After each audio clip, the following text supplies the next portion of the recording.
Bienvenidos a la charla programada para el día de hoy como parte del programa de acreditación de certificación de enfermería oncológica. La charla del día de hoy está a cargo de la licenciada Xiomara Pilamunga. Como expositora, ella es enfermera de cuidado directo en quimioterapia ambulatoria. El tema es el rol de la enfermera en el manejo de estimulantes de colonias de granulocitos. Como tutor ha estado colaborando el doctor José Castillo, quien es el jefe de apoyo terapéutico del Hospital Solón Espinosa, y les pido su atención y un aplauso a la licenciada Pilamunga, por favor. Buenos días con todos. El tema a exponer mío es el rol de la enfermera en el manejo de estimulantes de colonias de granulocitos. Para empezar hablando sobre este tema, primero vamos a hacer... Sí. Para empezar haciendo de este tema de los estimulantes de colonia de granulocitos, vamos a empezar haciendo un recordatorio por lo que es la hematopoiesis. Como ustedes saben, la hematopoiesis empieza a formar en el proceso fetal, es decir, a la tercera semana ya del proceso fetal en el saco vitelino. Al tercer mes vamos a formar en lo que es el vaso y el hígado. Y ya a partir del 9º mes hasta los 18 años de edad se va a formar en lo que es en la médula ósea. La hematopoiesis es el proceso a través del cual se forman todos los componentes celulares de la sangre. Estos se van a formar en lo que es la médula ósea. Estos los vamos a encontrar a partir de los 18 años de edad. Específicamente, la hematopoiesis se va a generar en lo que es las epífisis de los huesos largos, también en los huesos axiales que tenemos aquí incluidas, las vértebras, las costillas, el esternón, los huesos del cráneo, la cintura escapular y los huesos de la pelvis. Como siguiente concepto les tengo lo que es los granulocitos, que los granulocitos también son denominados polimorfonucleados debido a las formas multiovaladas que pueden presentarse en su núcleo. Se caracterizan por la presencia de abundantes núcleos en el citoplasma. En estos vamos a tener lo que son neutrófilos, eosinófilos y basófilos. Aquí podemos ver el gráfico en la parte de aquí. Cómo tienen los multiovuladas y de muchos colores.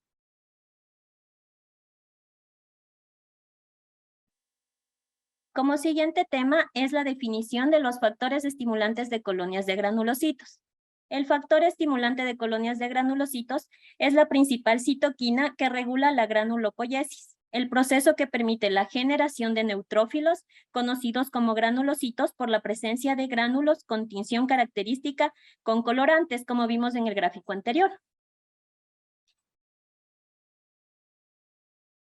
Los factores estimulantes de colonias de granulocitos estimulan a las células precursoras de los neutrófilos. Aquí en el hospital manejamos lo que es el filgastrin y el pegfilgrastim. Vamos a empezar hablando por lo que es el filgastrin. El filgastrin es un factor estimulante de colonias de granulocitos humanos producido por la tecnología de ADN recombinante. Es una proteína de 175 aminoácidos producida por la Escherichia coli o E. coli, bacteria la que se insertó en el gen de factores estimulantes de colonia de granulocitos humanos. Para recordarles que los pacientes que reciben factores de colonias de granulocitos deben ser categorizados según el riesgo para recibir o no esta medicación. Pero es una indicación usar en todo esquema de quimioterapia con riesgo de neutropenia febril mayor al 20%. También para recordarles, acá les he puesto el cuadrito, que este se puede administrar por vía intravenosa y por vía subcutánea. En cuanto a la farmacodinamia, va a tener la biodisponibilidad luego de la administración es del 62 al 72%. La concentración sérica del medicamento es de 2 a 4 horas. En la farmacocinética vamos a tener la absorción que va a ser por el sistema circulatorio o por el sistema linfático. En cuanto al metabolismo, se distribuye ampliamente en lo que es la médula ósea, las glándulas adrenales, los riñones e hígado, y va a tener una vida media de 2 a 4 horas. La eliminación va a ser por los riñones. Como efectos secundarios aquí vamos a tener lo que es el dolor óseo, mialgias, epistaxis, hipoglicemia, fatiga, astenia y cefalea. También van a presentar los pacientes síntomas semejantes a una gripe. Como ya sabemos, aquí está la cefalea, el dolor del cuerpo, el malestar. También escalofríos, dolor en la zona de la punción. Aquí les he puesto estos gráficos para recordarles que hablamos al inicio sobre lo que era la hematopoiesis. Entonces, como les dije, se va a generar los factores estimulantes de granulocitos, van a actuar, como les dije, en los huesos largos. Por eso es que los pacientes, por lo general, van a tener lo que es el dolor óseo. A nivel de las epífisis, se van a quejar siempre y nos van a decir a nosotros como enfermeras que les duele mucho la cabeza. Como les dije, pertenece la cefalea que les va a dar frecuentemente, es por lo que está generándose los factores estimulantes de granulocitos en esas partes de los huesos.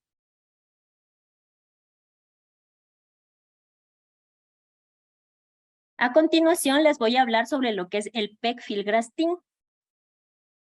Es un factor estimulante de colonias de granulocitos humano recombinante que se utiliza para estimular la producción de neutrófilos.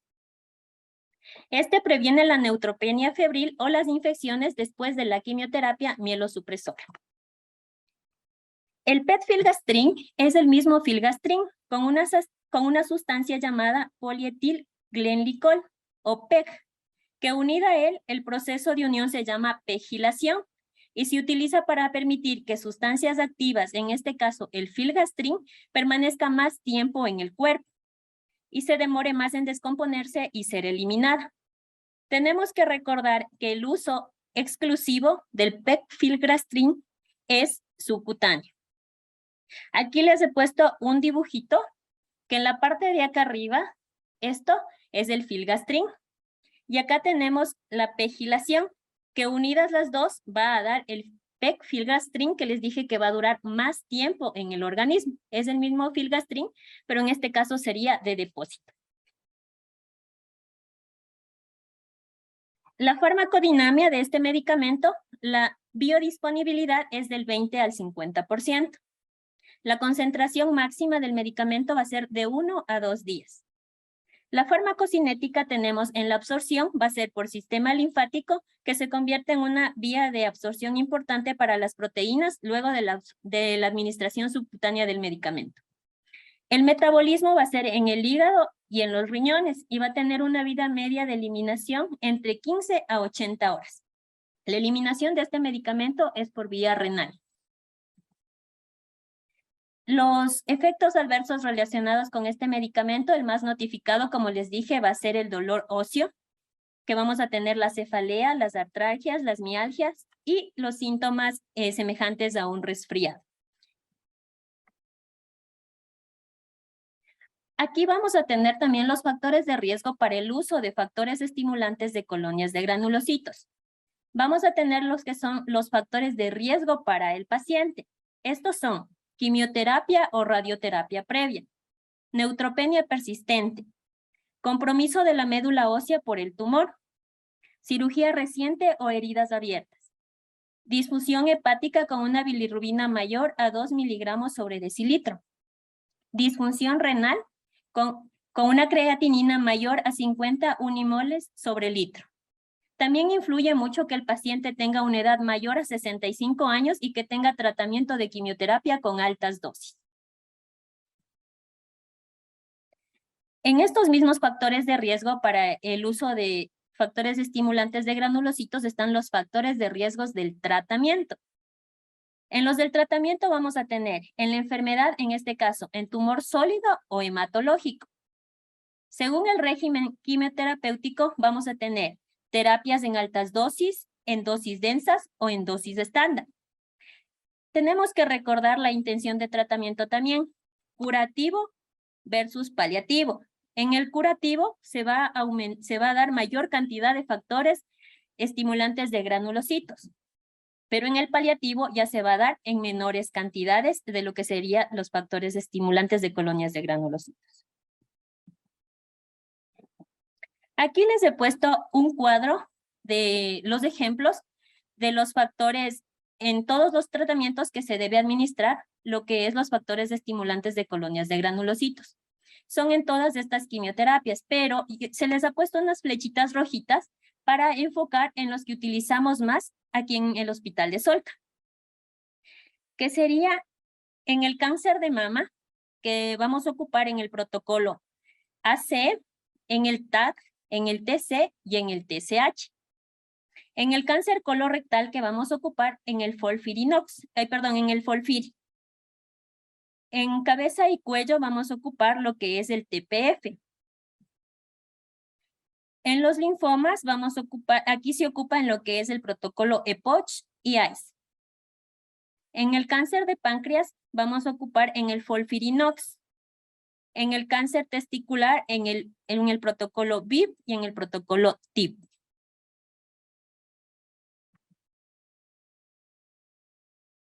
El uso de la medicación, esto en sí es más para hacerles un recordatorio porque todos como personal de enfermería hemos administrado lo que son las inyecciones. Primeramente vamos a hacer como paso 1, vamos a sacar del refrigerador la jeringuilla y vamos a dejarle ambientar por unos 30 minutos. Una vez que ya está a temperatura ambiente, se puede administrar el medicamento. Como segundo paso, no agitar la jeringuilla. Y si lo hace, no agitar la jeringuilla, porque si nosotros agitamos la jeringuilla podemos dañar el medicamento. Es posible, si nosotros agitamos fuertemente, es posible que se vea espuma en el medicamento y ya no debemos utilizarlo. Como tercer punto tenemos que debemos revisar el medicamento, el nombre del medicamento, la fecha de vencimiento del medicamento, la dosis, el color. Como les vuelvo a recalcar, debemos fijarnos que sea transparente, incoloro, que no debe tener un aspecto espumoso ni turbio. También revisar que no tenga cristales ni trozos sólidos dentro de la inyección. Escoge el sitio de la inyección. Debe ser un sitio que se pueda tomar un pliegue porque es una inyección subcutánea. Más o menos de 1 a 2 pulgadas, es decir, que podamos tener entre nuestros pliegues de los dedos de 2.5 a 5 centímetros para ser colocada la inyección. Acá les he puesto un gráfico en los lugares donde podemos administrar, porque es importante, luego les voy a decir como cuidado de enfermería, que debemos hacerle rotar la inyección del paciente para evitar el dolor que genera este medicamento. Como quinto paso, lavarse las manos con agua y jabón. Vamos a retirar la jeringuilla del envase. Vamos a sostener la jeringuilla con la mano dominante, en este caso, si somos diestras o zurdas, con la mano dominante y debemos sacarle la tapa para administrarla. 8, debemos verificar que no haya burbujas de aire, porque en estas inyecciones saben venir unas pequeñas burbujas. En caso de hacerlo, debemos coger ligeramente la jeringuilla hacia arriba y darle un golpecito suave al costado de la jeringuilla para que salga esa burbuja. Vamos a desinfectar lo que es el sitio de la inyección, de la inyección, y vamos a dejar que la piel se seque. No vamos a soplarle ni a abanicarle para que se seque más rápido porque eso no es lo correcto. Como 10, vamos a sujetar con la mano la jeringuilla con la aguja en posición perpendicular en la zona que ya hemos elegido. Con la otra mano vamos a formar el pliegue cutáneo que les dije y vamos a introducir la aguja completamente y todavía no debemos colocar el pulgar porque el líquido es en pequeñas cantidades y lo vayamos a mandar directamente. Una vez introducida la aguja con el pulgar, vamos a empujar el émbolo lentamente hasta el final. Empujemos hasta haber inyectado completamente el medicamento. Cuando la jeringuilla esté vacía, vamos a retirarla de la piel y colocar los paños de alcohol en el sitio de la inyección y cuidadosamente hacer una ligera presión por unos segundos. Como punto 13 tenemos, de ser necesario, vamos a colocar un curita sobre el sitio de la inyección. No vamos a presionar ni frotar con fuerza en el sitio de la inyección, porque como ya saben, podemos generar un hematoma. Según el medicamento, existen diferentes tipos de presentaciones. Aquí les puse 2 tipos de presentaciones. En este caso, del filgrastim, que tenemos con un vial líquido, y les mandan con la jeringuilla adicional de insulina para poderse colocar.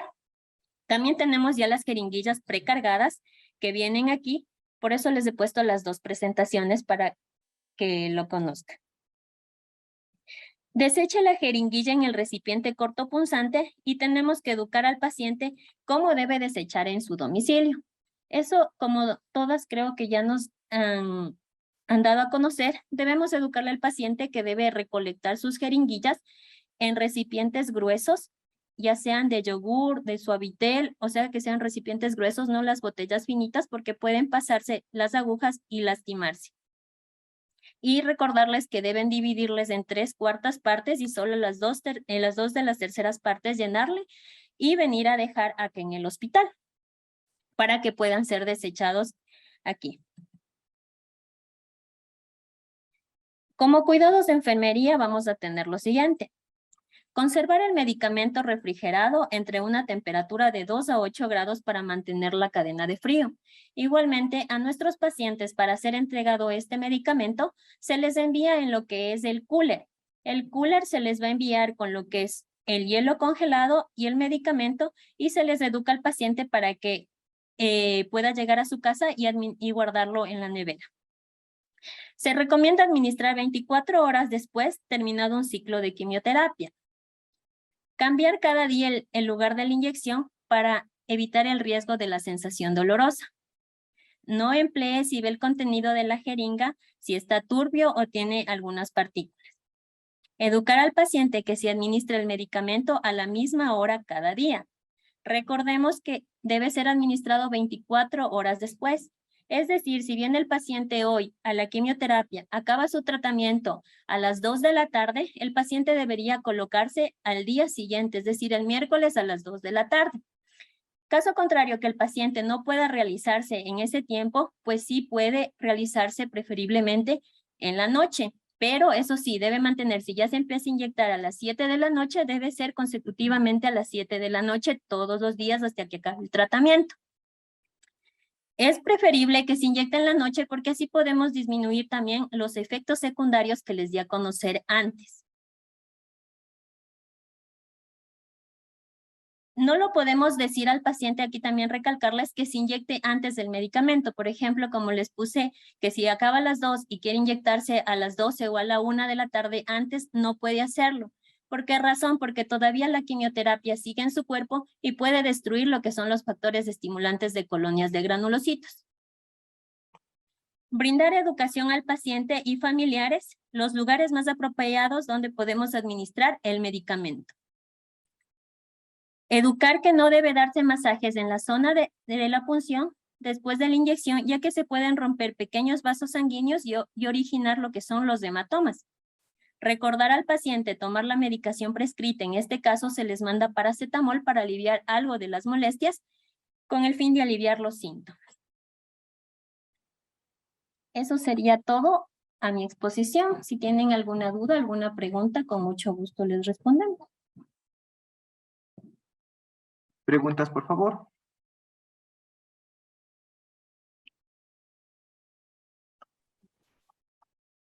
Buenos días, soy Janet.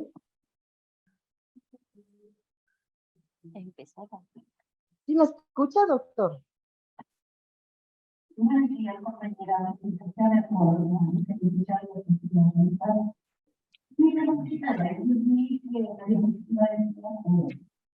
una de las autores del proyecto de salud quisiera que nos explique sobre ese punto. Y también, si el paciente dice que hay diferentes medicamentos después de la radioterapia, ¿qué tiempo puede utilizar esa medicación? Bueno. De captación. Déjate el patio, sí. Bueno, porque ese es más tiempo. Bueno, muy buenos días. Es un placer para mí participar. Como dije desde un principio en este taller de formación de enfermería, gracias a la docencia por eso. La pregunta es bastante buena, es válida, ya que la quimioterapia, como sabemos por su efecto citotóxico, tiene un efecto directo sobre la estimulación a nivel de la médula y causa esta aplasia medular en casos muy puntuales. La radioterapia, si bien no causa una afectación importante sobre la médula ósea, cuando se asocia el tratamiento de quimioterapia más radioterapia, en ciertas ocasiones puede causar un efecto secundario sobre la médula ósea que existe a nivel de las epífisis de los huesos largos, y es por eso su efecto directo también sobre la granulopoyesis. Es decir, que si sumamos el medicamento de la quimioterapia per se asociado a una irradiación, ya sea directa o indirectamente a la parte ósea, también va a repercutir en la granulopoyesis y en las neutropenias que pueden tener los pacientes, y es por eso que es un punto que tenemos que tener a consideración como un factor de riesgo para la prescripción de los factores estimulantes de colon.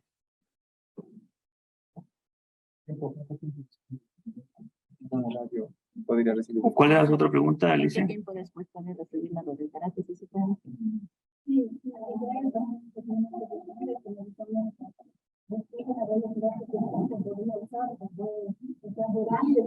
O sea, hay que acordarse que no solo cuando hace radioterapia solo es la indicación, sino cuando utilizamos quimioterapia asociado a radioterapia, ¿sí? Y nos basamos como punto de referencia el día en que termina la quimioterapia, ¿sí? Por ejemplo, si hacemos en muy pocas ocasiones o en muy pocas veces nos toca prescribir en el tratamiento concomitante, por ejemplo, para el cáncer de cervix, cuando hacemos quimio y radioterapia. Si bien el paciente recibe radioterapia todos los días, de lunes a viernes, el factor estimulante de colonia estaría prescrito después de que termine la prescripción de la quimioterapia, ¿sí? No hay problema que se prescriba o se administre durante el recibir el tratamiento de radio, no pasa nada. Dicen ya.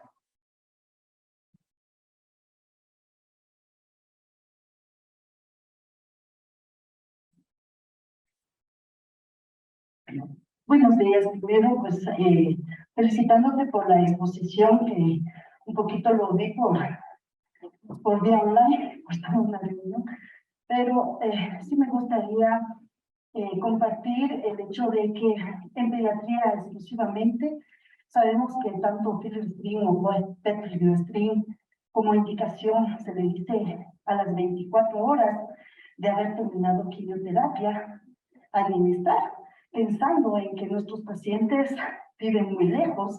Ese paciente se está yendo a las 12 del siguiente día después de terminada su quimio. Es decir, que no ha pasado 12 horas, posiblemente pasó 8, 10, 12, 18 horas.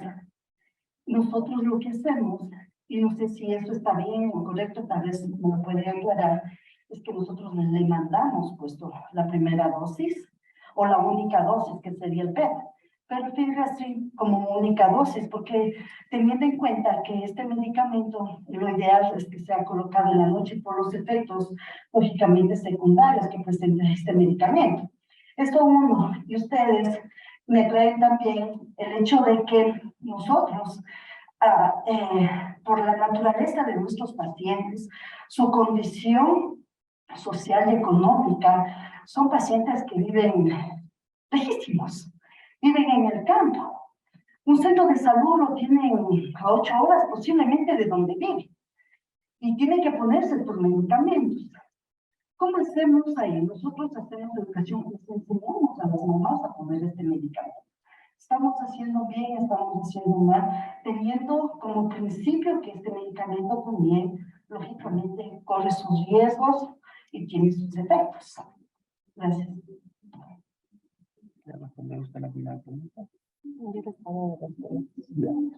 Bueno, con respecto a su primera pregunta, licenciada, lo óptimo es esperar al menos 24 horas. ¿Por qué?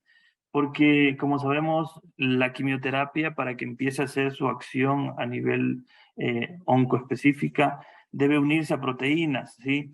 Y esperamos un tiempo prudencial hasta que la quimioterapia deje de estar circulante a nivel sanguíneo y que ésta se una a proteínas. Y a veces cuando prescribimos uno de estas moléculas, de estos factores estimulantes de colonias, puede llegar a destruirse de forma directa por la citotoxicidad del medicamento, de la quimio, y en ciertos casos podemos perder su efecto beneficioso. En el caso, hay que tratar de procurar que sea lo más lejano posible a la culminación del tratamiento por esta causa, por este motivo. Pero bueno, si es algo que no lo podemos controlar, como el paciente no tiene cómo transportar o llega a su casa y no tiene cómo mantener la cadena de frío, preferimos utilizar obviamente la molécula pegilada, ya que esta tiene una como mayor protección por su misma estabilidad al polietilenglicol, para que no sea destruida de forma tan fácil, digámoslo así, por el efecto citotóxico de la quimioterapia. ¿Sí? Y bueno, como sabemos, esta no va a empezar a hacer su efecto al momento de su administración. Más o menos se esperan entre 48 horas para que alcance su pico en concentración sanguínea y que empiece a estimular a la médula ósea, ¿sí? Hay que tener algo que creo que se lleven en la cabeza ustedes. Cuando administramos los factores estimulantes de colonias, hay que recordar que si ponemos hoy día una ampolla de filgrastim, por ejemplo, al día siguiente podemos tener 20.000 leucocitos, 30.000 leucocitos, pero todos esos neutrófilos son neutrófilos inmaduros, son neutrófilos que todavía no han llegado a una maduración y que no pueden dar su efecto funcional, que es obviamente segregar sus gránulos ante bacterias que puedan presentarse en el paciente. Así que no porque hoy día tengamos 0, mañana tenemos 20.000, el paciente ya está curado de su neutropenia. El paciente sigue estando en un estado de inmunosupresión, ya que todos esos neutrófilos son inmaduros y son afuncionales. Más o menos se espera que el neutrófilo a los 4 o 5 días de su formación ya sea 100% funcional. Gracias.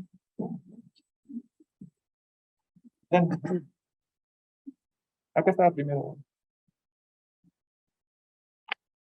Buenos días. Dice que es un factor de riesgo también que no se puede dar en una neutropenia profunda. ¿Qué tiempo se espera, no sé, como para poder administrar el factor de granulocitos? No es un factor de riesgo que tenga neutropenia profunda, no es un factor, o sea, es un factor de riesgo que el paciente haya tenido en ciclos anteriores neutropenias prolongadas, ¿sí? Es un factor de riesgo a considerar para tener que en el siguiente esquema el médico tener eso como una referencia y administrar en este caso, ¿sí? Otra cosa que es importante saber y que no debemos confundir: los factores estimulantes de colonia no sirven para tratar las neutropenias febriles, ¿sí? Lo que hay que hacer es antibióticos, ¿sí? Solo en casos muy puntuales, como en casos que comprometan la vida del paciente, en ciertos casos hemos utilizado a pacientes que están en terapia intensiva con una aplasia post-quimioterapia prolongada y en un cuadro séptico muy importante. Damos los factores estimulantes de colonias, pero a sabienda de que eso no es lo que lo va a salvar en ese momento, sino hay que darle un tiempo prudencial hasta que los glóbulos blancos formen sus neutrófilos, obviamente haya neutrófilos en sangre y puedan aportar a sus tratamientos antibióticos prescritos, ¿sí? Acá había otra pregunta antes. Bueno, señor, mi pregunta es, una vez que el medicamento sale de la cadena de frío, ¿qué tiempo se debe administrar? Mencionaste que sale de la cadena de frío 30 minutos, pero recordemos, como mencionó la dice Janet, hay pacientes que viven de lejos. Entonces, por ejemplo, en el caso de una emergencia, que traen el medicamento sin nada, o sea, solo la ampolla. Entonces, ¿qué tiempo yo puedo decir este medicamento todavía es útil para ser administrado?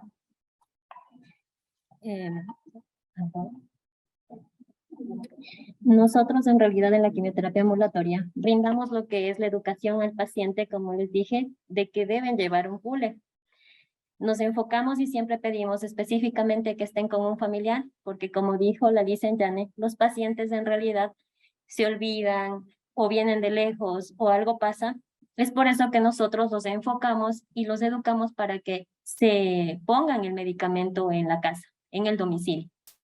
Le conserven ahí porque debe mantenerse su cadena de frío. Nosotros de acá mandamos con los geles congelados y bien tapado lo que es el cooler para que hasta que lleguen a su domicilio. Hay personas que viven cerca y hay personas que viajan. En ellos se les pone doble hielo para que puedan llegar a su destino. Hacemos una educación permanente, pero hay pacientes que en realidad, aparte de que se les educa, como dice Andreita, vienen solo trayendo la inyección vacía. Como yo les dije, en lo que debemos usar el medicamento, debemos recordar que el medicamento en sí debe estar transparente, no debe tener espuma, y en el caso de que ya el medicamento no tiene las cadenas de frío, en realidad no le deberíamos administrar porque el medicamento no sabemos cómo vino. Entonces no va a ser bueno administrarle porque ya el medicamento ya no vale. Perdió su cadena de frío.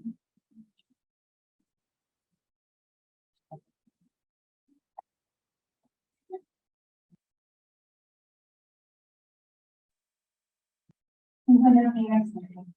Haciendo referencia a la pregunta que hizo mi compañera, mencionaste que hay que esperar 30 minutos de sacar de la medicamento para la administración. Estoy en dudas porque tú también dijiste que hay que mantener la cadena de frío de los -2, -8. Pero al sacar 30 minutos antes del medicamento, no sé. Y otra pregunta, disculpa. Me dijiste que el Vigaten se administra intravenoso. La solución dispuesta para la difusión de este medicamento, ¿cuál es la adecuada y por qué? La adecuada para este medicamento es la solución salina. Y referente a la bibliografía que encontré,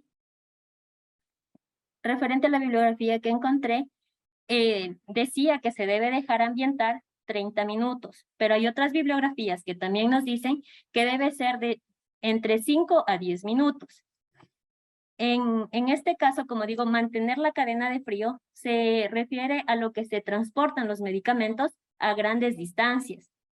Hay muchos pacientes de aquí que se van a provincias, sea Ambato, Riobamba, a eso nos referimos que no pierda la cadena de frío. Una cosa es que esté en la cadena de frío y otra cuando le sacamos ambiental para administrar el medicamento, ya que esto le va a provocar mucho dolor al paciente si lo administramos mientras sigue congelado. Frío, perdón.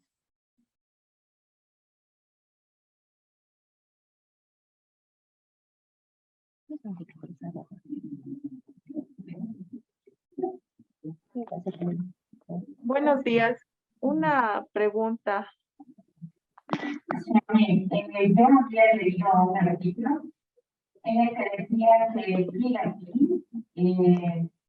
y ya que lo mantiene ya mucho tiempo fuera de la cadena de temperatura, entonces el Instituto de Color Azul, que se tiene ya mucho tiempo al medio ambiente, ya no se lo puede administrar a eso, cuando se pone de color azul. Y si lo congelamos, se torna de color rojo. Cambia la coloración. El momento en que ya cambia la coloración, la ampolla de Figatil, es cuando ya no se la puede utilizar. Yo leí que se ponía amarillo. Sí, es verdad, Alejandro. Tiene razón.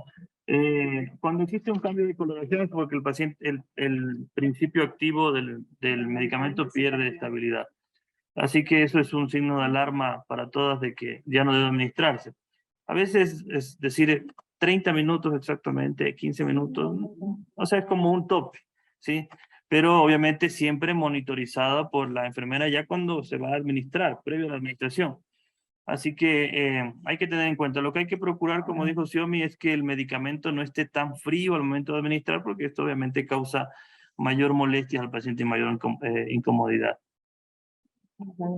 Una pregunta, buenos días. Si la vía de administración es intravenosa y subcutánea, obviamente no para los pacientes que se van a la casa pues siempre la subcutánea. Pero los pacientes que tenemos hospitalizados, ¿por qué no se puede administrar siempre intravenosa. Si podemos ahí quitar el dolor al paciente, ¿no? Porque obviamente este medicamento causa dolor.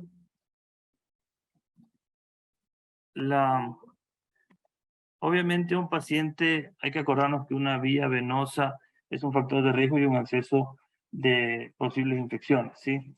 El utilizar una vía subcutánea, primero disminuye entradas por gérmenes intravenosos, una justificación que podría darse. Segundo, tendemos a dar por vía subcutánea por la liposolubilidad que tiene el medicamento y mejora obviamente su absorción.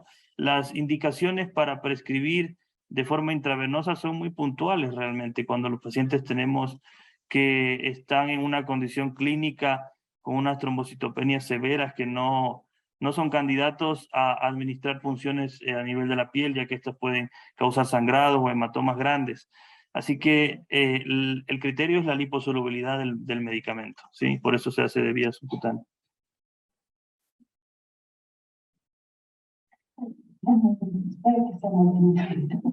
Bueno, nosotros, lo ideal siempre, pues, subcutáneo, ¿no? Hospitalizado, incluso no administramos intravenoso, como dice el doctor, porque el intravenoso, lógicamente, por la vía y todo lo demás, son tan puntuales eso, esta indicación, porque muchas veces podrían estar exacerbados los efectos adversos o secundarios que puede presentar este medicamento. Yo voy a esto en especial.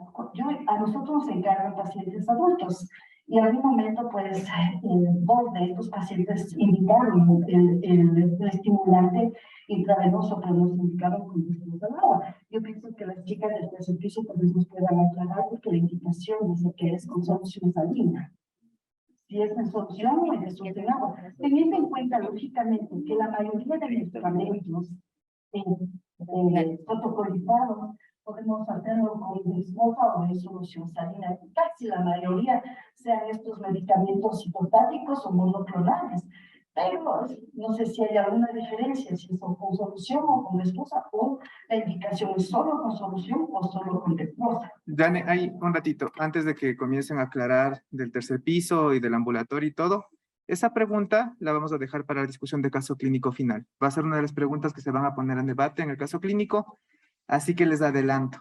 Es una pregunta para el caso clínico del final de la evaluación. Listo. ¿Alguna otra pregunta? Ahí no. Buenos días. Por favor, si es tan amable, prefiero desarrollar. En los pacientes que terminan la quimioterapia en la madrugada, hablamos por las 3, 4 de la mañana, lo ideal sería pasarle al día siguiente. ¿Hasta qué hora sería prudente? Porque si hablamos de que debemos administrar en la noche para disminuir los efectos, ¿no podrían, por favor, Con gusto, Amparito. O sea, no existe, o sea, no es que es 24 horas exactamente, ¿sí? Pero se toma como referencia 24 horas en adelante. Podemos administrar hasta las 72 horas posterior a haber terminado el esquema de quimioterapia. Obviamente podemos ajustarnos ahí un poco con la cuestión horaria y comodidad del paciente, siempre acercándonos a horas nocturnas. ¿Por qué esperamos hasta ese tiempo? Ya que, vuelvo y repito, cuando se administra el medicamento, no es que hace efecto ya a las 24 horas. Podemos tener en la biometría hemática 15.000, 20.000 leucocitos, pero estos no son funcionales. Esto en el caso de filgrastim. En el caso de pegfilgrastim, mucho más aún, ya que tenemos que esperar que su molécula pegilada empiece a liberarse y más o menos entre el tercer día empezamos ya a tener una producción importante de granulocitos en sangre. Así que no es que, obviamente, si es en la madrugada, termina la quimio, podemos corrernos y ajustarnos a una hora prudente para que el paciente pueda ser cómodo y fácil de administrar para él. No es estrictamente que debe ser en la madrugada. Podemos darnos ese tiempo de ventana, no pasa nada. Gracias. Bueno, les agradecemos por la exposición a la licenciada, a la doctora Castillo, muchas gracias.